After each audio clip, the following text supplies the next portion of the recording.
দরজায় কড়া নাড়ছে বিপিএল আর প্রতি মুহূর্তে চমক নিয়ে আসছে ফ্র্যাঞ্চাইজিগুলো। এবার জার্সি উন্মোচনেও সেই অভিনবত্ব দেখালো দুই দল, চট্টগ্রাম কিংস ও সিলেট স্ট্রাইকার্স।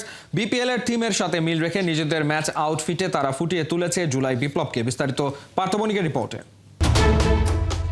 আবু সাইদ, ওয়াসিম, মুগ্ধ, নাম জানা অজানা সহস্র তরুণের আত্মত্যাগকে নিজেদের বুকে ধারণ করছে চট্টগ্রাম কিংস। সামাজিক যোগাযোগ মাধ্যম ফেসবুকে চট্টগ্রাম উন্মোচন করেছে তাদের জার্সি, যেখানে ঠাঁই পেয়েছে বাংলার দ্বিতীয় বিজয়ের ঐতিহাসিক এক মুহূর্ত।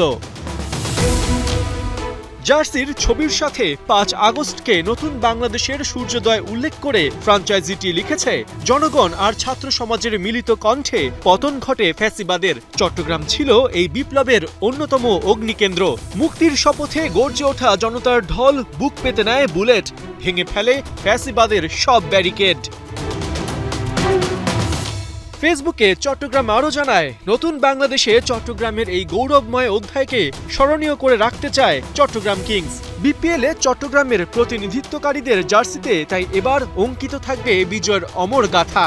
ঐক্যের মন্ত্রে গাথা নতুন বাংলাদেশের অভ্যুদয়ের গল্প বলবে এই জার্সি।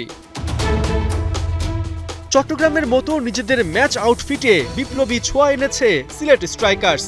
নান্দনিক গ্রাফিতির মাঝে বড় করে লেখা ৩৬শে জুলাই। নতুন বাংলাদেশ বিনির্মাণে যাদের রক্ত আর ঘাম সবচেয়ে বেশি ঝরেছে, সেই প্রজন্মের নামে জার্সির নাম দেয়া হয়েছে জেন জি এডিশন।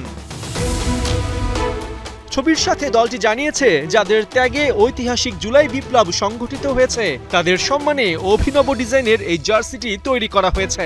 বিপিএল এর থিমের সাথে মিল রেখে সিলেটের এই পদক্ষেপ। অন্যায় আর বঞ্চনার প্রতিবাদ, মুক্তিকামী মানুষের স্লোগানে স্লোগানে মুক্তির আহ্বান।